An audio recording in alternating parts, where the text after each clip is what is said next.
ಮೈಸೂರಿನ ಕೆಆರ್ಎಸ್ ರಸ್ತೆ ಒಂದಕ್ಕೆ ಸಿದ್ದರಾಮಯ್ಯನವರ ಹೆಸರಿಡುವ ವಿಚಾರ ಈಗಾಗಲೇ ರಾಜ್ಯದಲ್ಲಿ ದೊಡ್ಡ ಮಟ್ಟದಲ್ಲಿ ಸುದ್ದಿಯಾಗಿತ್ತು.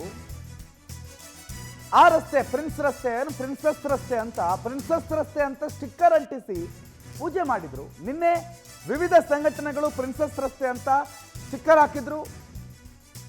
ಚಲವಾಂಬ ಉದ್ಯಾನವನದ ವಿವೇಕಾನಂದ ಪ್ರತಿಮೆ ಬಳಿ ಸ್ಟಿಕ್ಕರ್ ಅಂಟಿಸಿ ಪ್ರಿನ್ಸೆಸ್ ರೋಡ್ ಅನ್ನುವಂಥ ಸ್ಟಿಕ್ಕರ್ ಹಾಕಿ ಪೂಜೆ ಮಾಡಿದ್ರು. ಆದರೆ ಈಗ ಏಕಾಏಕಿ ಆ ಸ್ಟಿಕ್ಕರ್ ಅನ್ನು ತೆರವು ಮಾಡಲಾಗಿದೆ. ರಾತ್ರೋರಾತ್ರಿ ಸ್ಟಿಕ್ಕರ್ ತೆರವುಗೊಳಿಸಿದ್ದು ಯಾರು ಅನ್ನೋದು ಪ್ರಶ್ನೆ. ಅಧಿಕಾರಿಗಳೇ ಬಂದು ತೆಗೆಸ್ಬಿಟ್ರಾ, ಅಲ್ಲ ಪೊಲೀಸರು ತೆಗೆಸ್ಬಿಟ್ರಾ, ಅಥವಾ ಸ್ಟಿಕ್ಕರ್ ಇತ್ತು ಅನ್ನೋದಕ್ಕೆ ಯಾವುದು ಕುರುಹುಗಳನ್ನು ಬಿಟ್ಟೇ ಇಲ್ಲ. ಅಲ್ಲಿ ಯಾರ ಕೆಲಸ ಇದು? ಆಯ್ತು, ಅಧಿಕೃತವಾಗಿ ಯಾರ್ದೊಂದು ಹೆಸರು ಇಟ್ಟ ಮೇಲೆ ಆದರೂ ಸ್ಟಿಕ್ಕರ್ ತೆಗೆಯೋದು ಬಿಡೋದು, ಮತ್ತೊಂದು ಮಗದೊಂದು, ಯಾರು ಏನು ಬೇಕಾದ್ರೆ ಮಾಡ್ಕೊಳ್ಳಿ, ಅಲ್ಲ ಆಡಳಿತ ಅದಕ್ಕಿಂತ ಹೆಸರಿಟ್ಟಿದೆ ಅಂತ. ಆದರೆ ಹೆಸರಿನ್ನು ಪ್ರಿನ್ಸೆಸ್ ರೋಡೇ ಅಂತ ಇರೋದಲ್ವಾ, ಅದಕ್ಕೇನು ಚೇಂಜ್ ಮಾಡಿಲ್ಲ. ಪ್ರಿನ್ಸೆಸ್ ರಸ್ತೆ ಅಂತ ಹೇಳಿ ಅಂಟಿಸಿ ಒಂದು ಸ್ಟಿಕ್ಕರ್ ಹಾಕಿ ಅದಕ್ಕೊಂದು ಪೂಜೆ ಮಾಡಿ ಇದನ್ನ ಮೇಲೆ ಪ್ರಿನ್ಸೆಸ್ ರಸ್ತೆನೇ ಅಂತ ಹೇಳಿ ಹೋಗಿದ್ರು. ಆದರೆ ಈಗ ಅಲ್ಲಿ ನಿನ್ನೆ ಒಂದು ಸ್ಟಿಕ್ಕರ್ ಅಂಟಿಸಿದ್ರು. ಆ ಸ್ಟಿಕ್ಕರ್ ಇವತ್ತು ಇಲ್ಲವೇ ಇಲ್ಲ. ಆ ರೀತಿಯ ಕುರುಹುಗಳನ್ನೇ ಬಿಡದೆ ಆ ಸ್ಟಿಕ್ಕರನ್ನು ತೆಗೆದಾಕ್ಬಿಟ್ಟಿದ್ದಾರೆ. ಪ್ರಿನ್ಸೆಸ್ ರಸ್ತೆ ಇದು 1921ರಲ್ಲಿ ನಾಲ್ವಡಿ ಕೃಷ್ಣರಾಜ ಒಡೆಯರ್ ಅವರು ಉದ್ಘಾಟನೆ ಮಾಡಿದ್ರು ಪ್ರಿನ್ಸೆಸ್ ರಸ್ತೆ ಅಂತ ಹೇಳಿ.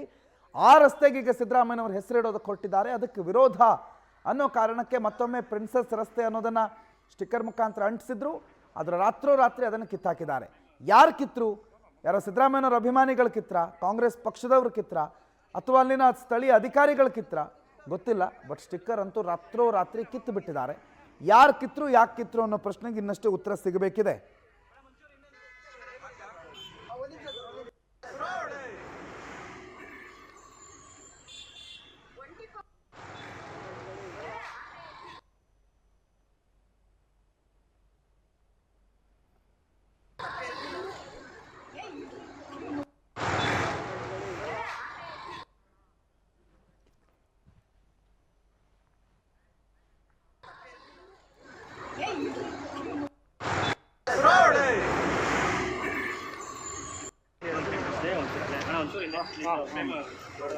Mamma,